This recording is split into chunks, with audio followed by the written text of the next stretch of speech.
Stock of the day, though, online retailer Kogan reported this morning has reinstated its dividend after swinging back to the black in the December half.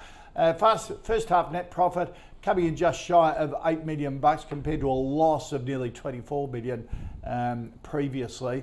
This despite revenue falling nearly 10% as consumers spent less amid cost of living pressures. Mathan, how did you see the result from Kogan? Yeah, this is your retailer on steroids. It'll move a lot, and you got to have the volatility built into it.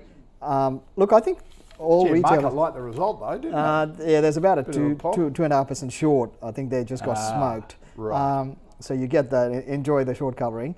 Look, I think that retailers generally have had a pretty good run, and you've seen the good ones really outperform to extreme levels. Remember, it is retail, it's cyclical. So when rates are being cut, that means things are going to be weaker into the outlook. So I'm not getting excited.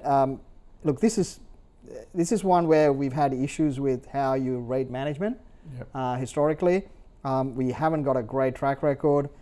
It's been on a multiple upgrade cycle with consumer spending, so that's a positive, and it's worked out quite well. So if you've been in it, it's a good trade. But would I be jumping in? No. I think retail is tough. If you're going to be in retail, you want to be in the big players, the JB Hi-Fi's, the Super Retail, the Premier Investments. They're the best in a weak cycle that you want to be in. Kogan will move hard on both directions. Right. So. Online, Temple and Webster have done really well.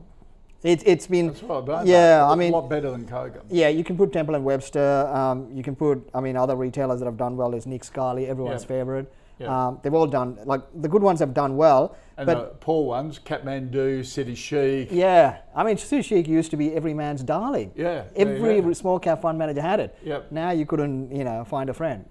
So in that context, things can turn on you. It is cyclical. So just be careful. Kogan is not your tier one retailer. So I'm not chasing that. Right. Okay. Mark, what do you think of Kogan? Well, we've never liked Kogan, and mainly it's been due to management issues. Ruslan was very generous with himself and on what he paid himself. It seemed out of context to the fact also he was a major shareholder. So we've never been comfortable with it. It was performing quite well for about 4 or 5 years, and then from 2019 it sort of dropped off and went into a big loss, which interestingly that is totally opposite to what I would class as the good retailers. JB Hi-Fi, Scali and so on, who all of them maintained earnings all the way through post-COVID. And we put a lot of value on stability, because stability shows that management's in control and knows what they're doing. When you have these big drops where you go from being profitable to a massive loss and then come back again, it's like, well, what's going on with that? I mean, at least with a mining company and who are commodity price takers and so on, you can blame the commodities. That's fair enough, but not a retailer. So we wouldn't touch Kogan. It's very much a B grade operation from our point of view. And we do have some really good retailers in this country, Mark, don't you? And if you've got a portfolio and you want exposure to retail, particularly in a market like this, that both you and Mathan constantly say, you go for the proven performance. Why take the risk? Well, that's what we do. I mean, why would you take the risk? Because Kogan's always had a very high PE as well, which was, I never understood how that was justified. You look at JB Hi-Fi and Scali and so on, they've typically been around 10-ish.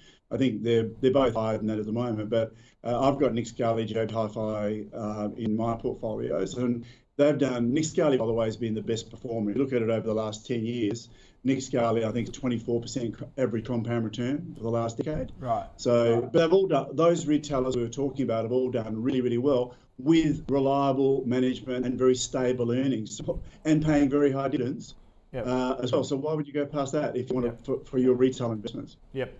All right.